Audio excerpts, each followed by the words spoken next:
Pemirsa Jalan-Jalan Islami, dalam episode kali ini, kami dari Provinsi Riau akan mengajak Anda untuk berkunjung ke daerah Kampar, Provinsi Riau, daerah yang dikenal dengan serambi Mekahnya Provinsi Riau, untuk melihat seluk-beluk tentang budidaya ternak lebah trigona atau bahasa kampungnya galo-galo.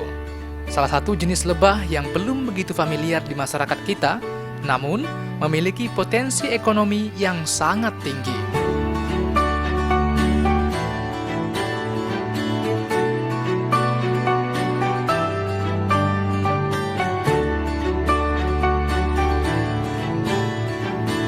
Lebah adalah serangga yang sangat istimewa. Bahkan di dalam Al-Quran, sebagai kitab suci yang terakhir bagi umat Islam, terdapat sebuah surat yang bernama Surat An-Nahl, yang berarti lebah. Meskipun bernama Surat An-Nahl, tidak berarti semua ayat dalam Surat An-Nahl ini bercerita tentang lebah. Dari 128 ayat Surat An-Nahl, hanya 2 ayat saja yang menyebutkan tentang lebah, yakni ayat 68 dan 69. Sama seperti surat-surat Makkiyah lainnya dalam Al-Quran, atau surat-surat yang diturunkan di kota Makkah. Pokok-pokok isi kandungan surat An-Nahl yaitu tentang tauhid. Semua yang di langit dan di bumi adalah tanda-tanda dan bukti dari adanya kekuasaan Allah. Allah mengutus nabi dan rasul sebagai pemberi peringatan, ancaman bagi manusia yang tidak patuh kepada hukum-hukum Allah, serta kabar gembira bagi manusia yang taat dan patuh kepada Allah Subhanahu wa Ta'ala. Dari kedua ayat ini terdapat isyarat dan pelajaran bahwa lebah bisa diternakkan karena adanya jaminan lebah bersarang pada tempat-tempat yang dibuat oleh manusia. Kemudian, anjuran untuk berbudidaya ternak lebah karena memiliki banyak manfaat bagi manusia secara khusus, serta kelangsungan kehidupan di muka bumi secara umum. Budidaya lebah adalah usaha yang paling mudah, sekaligus ramah lingkungan, namun memberikan hasil yang optimal bagi manusia.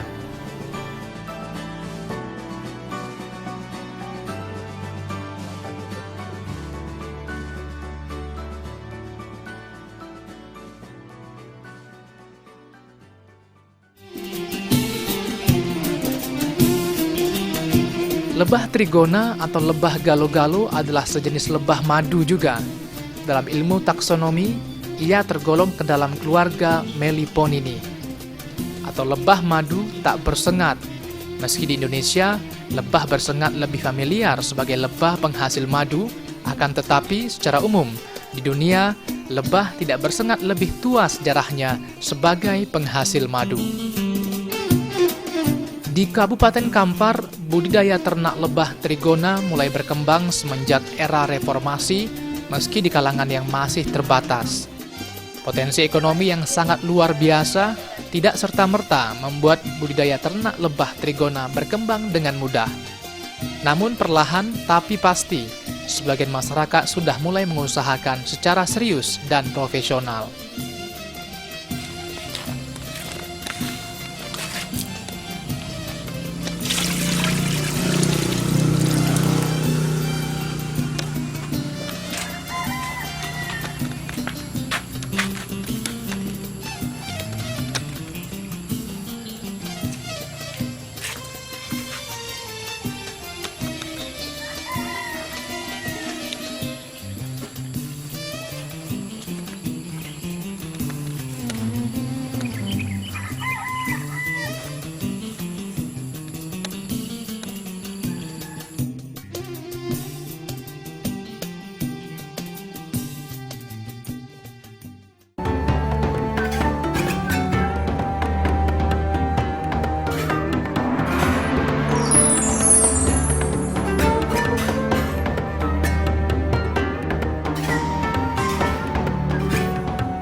ngambil propolisnya aja nih kayaknya di sini.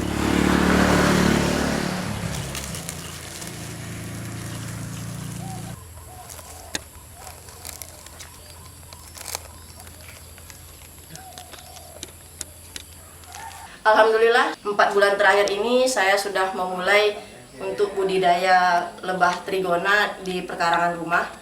Dan saat ini saya juga sudah membentuk kelompok tani untuk budidaya trigona ini.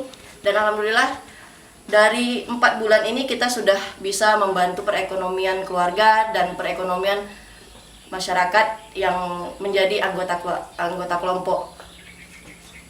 Trigona adalah salah satu jenis lebah, namun tidak memiliki sengat, berbeda dengan lebah-lebah jenis lainnya.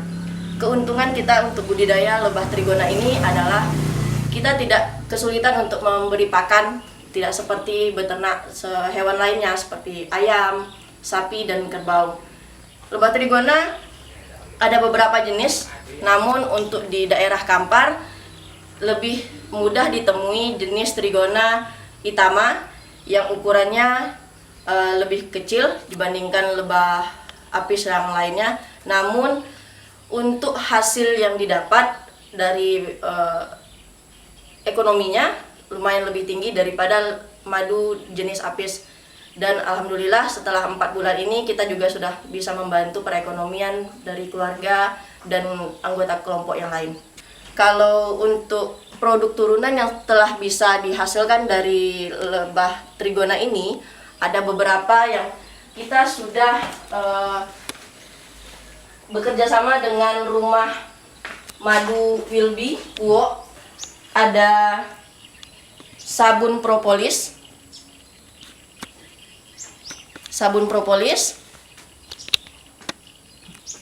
dan propolis cair. Ini dari propolis trigona. Propolis adalah getah yang dihasilkan oleh lebah trigona itu. Lebah getahnya itu seperti ini, karena lebah trigona itu menghasilkan 3 produk. Pertama, produk unggulannya adalah propolis atau yang seperti ini. Yang kedua itu polen yang seperti ini polen. Dan produk yang mungkin lebih dikenal oleh masyarakat yaitu madu. Nilai ekonomis dari produk turunan dari trigona ini lebih tinggi dibandingkan dengan jenis lebah apis lainnya.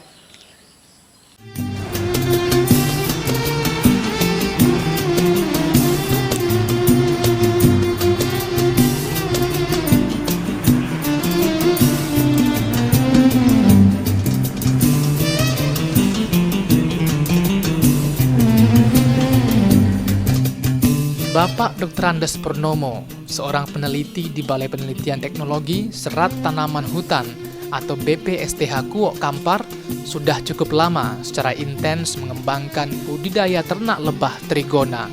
Bahkan, Bapak Purnomo mengajak dan melibatkan langsung masyarakat sekitar dalam usaha budidaya lebah trigona.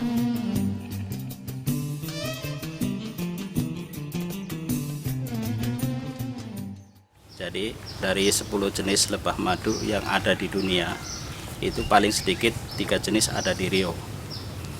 3 jenis yang ada di Riau, yang pertama adalah Apis dorsata, yaitu lebah sialang, yang dikenal dengan lebah sialang atau lebah hutan.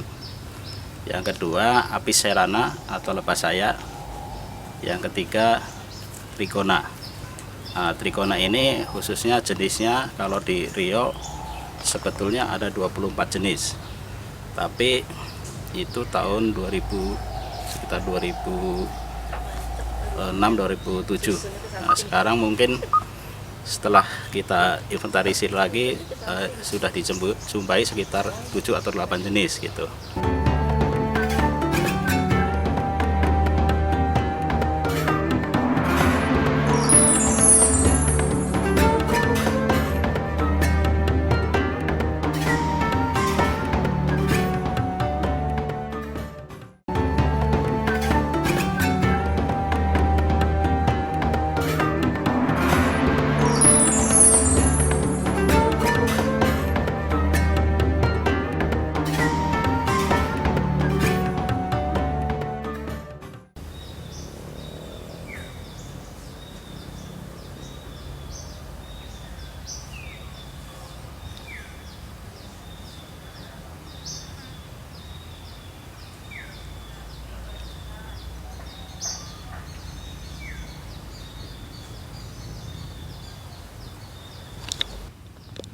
kelebihan dari trigona ini karena lebah jenis ini tidak punya sengat kan, tidak bersengat.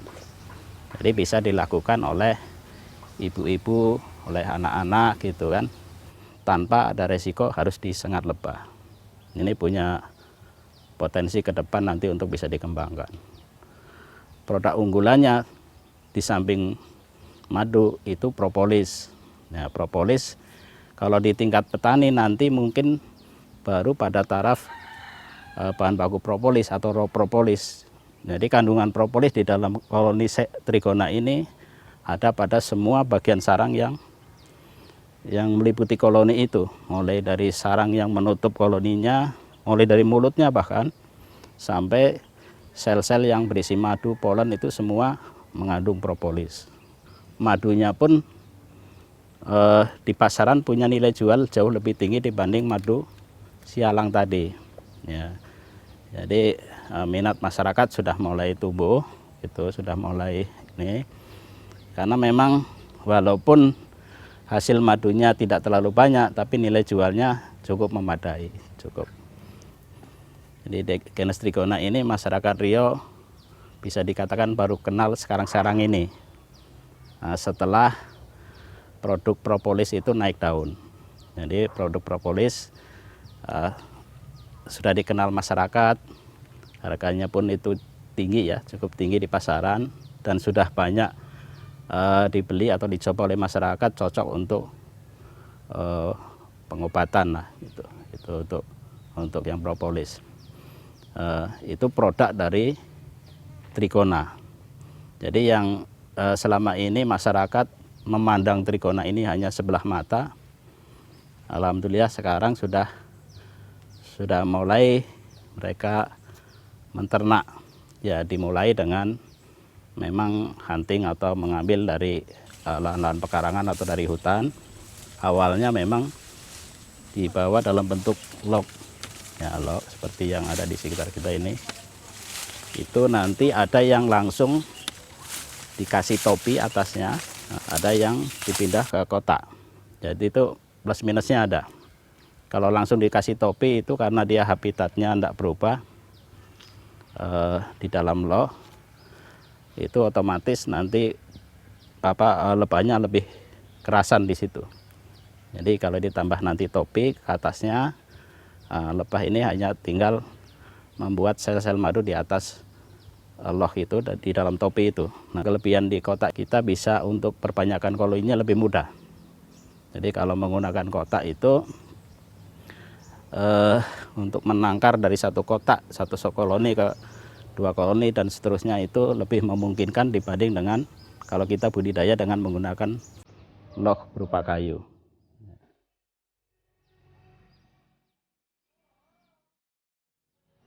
Beberapa keunggulan dari budidaya lebah trigona adalah tidak padat modal, mudah, tidak beresiko disengat, dan yang terpenting, produk lebah trigona memiliki nilai ekonomi jauh di atas lebah bersengat. Budidaya lebah secara umum, khususnya lebah trigona, adalah salah satu jenis usaha yang paling ramah lingkungan, namun menyimpan potensi ekonomi yang sangat tinggi. Sebagian para pelaku usaha ini menyampaikan bahwa memiliki koloni lebah trigona antara 20 sampai dengan 30 koloni itu sebanding hasilnya dengan kebun sawit seluas 1 hektar. Namun, tentu saja biaya budidaya lebah tidak sebesar berkebun sawit, serta dampak kerusakan terhadap lingkungan yang hampir tidak ada. Bahkan, budidaya lebah khususnya lebah trigona tidak memiliki efek negatif apapun terhadap lingkungan, bahkan memberikan pengaruh positif terhadap lingkungan, terutama terhadap tanaman, di mana lebah berperan sebagai agen penyerbuk perkawinan pada tanaman. Budidaya lebah trigona tidak mesti di lahan khusus, bahkan sangat bagus di areal-areal perkebunan, baik itu perkebunan tanaman industri seperti akasia, pinus, karet sawit, maupun di perkebunan buah-buahan seperti jambu, jeruk, rambutan, dan lain sebagainya, di mana terjadi hubungan yang saling menguntungkan antara tanaman dengan lebah.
Dengan menggeluti usaha budidaya lebah trigona, sedikit banyak akan membantu kita untuk memahami firman Allah dalam surat Az-Zariyat ayat 56 dan 57 yang terjemahannya, "Dan tidak aku ciptakan jin dan manusia, kata Allah, melainkan untuk beribadah kepadaku. Aku tidak menghendaki rezeki sedikit pun dari mereka," kata Allah kepada Nabi Muhammad SAW, "dan aku pun tidak menghendaki mereka memberiku makanan."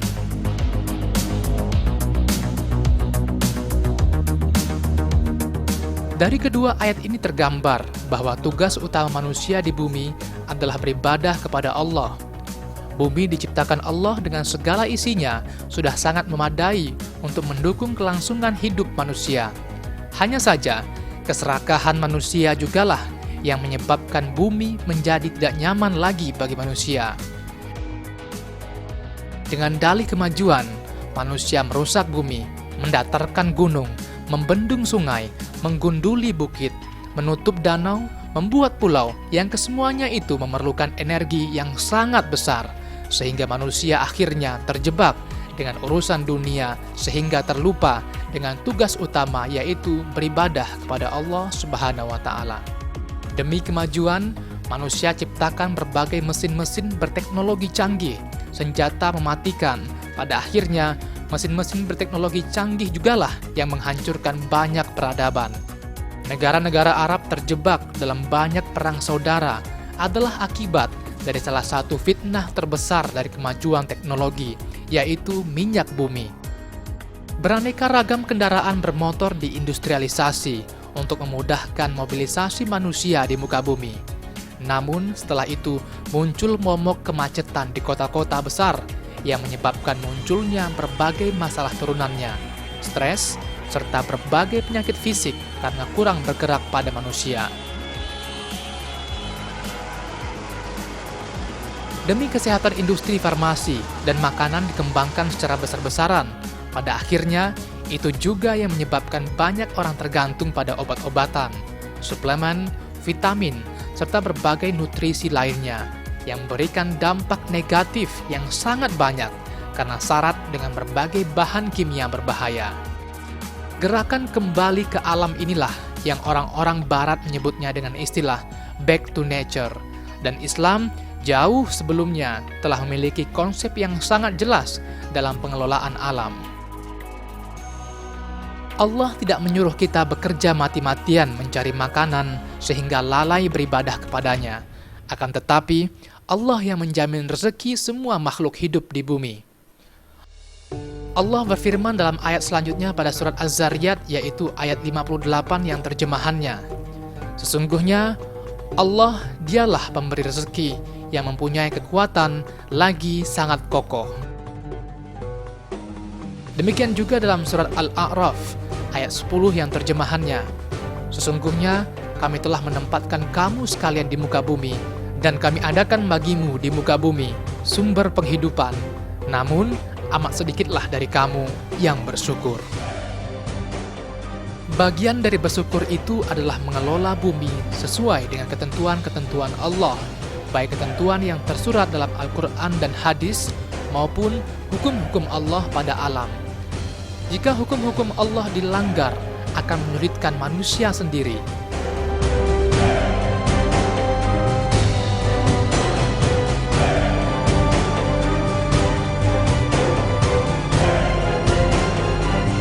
Budidaya lebah trigona merupakan salah satu jalan bagi manusia untuk mendapatkan nutrisi terbaik dalam mengelola alam. Inilah bagian dari hikmah surat An-Nahl dalam Al-Quran, di samping hikmah-hikmah lainnya yang sangat luar biasa pada lebah, di mana sifat-sifat mukmin sejati diibaratkan Nabi dengan sifat-sifat lebah. Nabi Muhammad SAW bersabda lewat hadisnya, yang artinya, "Perumpamaan orang beriman itu bagaikan lebah, makan yang bersih, mengeluarkan yang bersih, hinggap di tempat yang bersih, dan tidak merusak tempat dia hinggap." Hadis riwayat Ahmad, Al-Hakim, dan Al-Bazzar.